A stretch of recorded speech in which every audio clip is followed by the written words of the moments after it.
This is the VOA Special English Economics Report.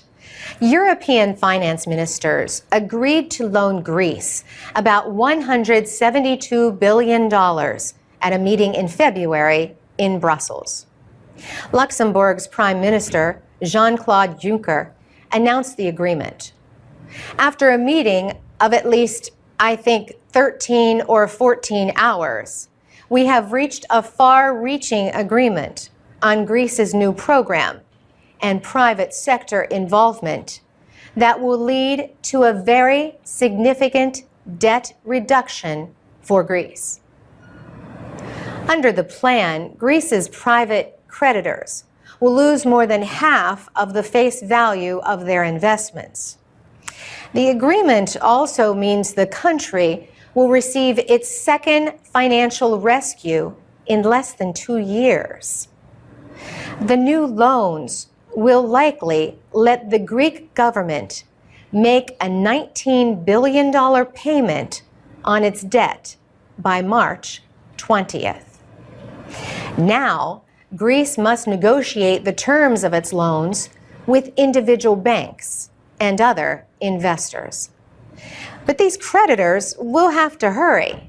Greece can dictate its own terms once it reaches agreement with 2/3 of its creditors. Not everyone believes Greece will be able to repay its loans. The Fitch Financial Services Company cut the credit rating of Greece. Fitch said it remains highly likely that the country will fail to meet its financial responsibilities. The Greek parliament has agreed to the idea of spending and job cuts demanded by the European Union and the International Monetary Fund. The parliament has to pass all 79 measures included in a reform plan before getting the rescue loans.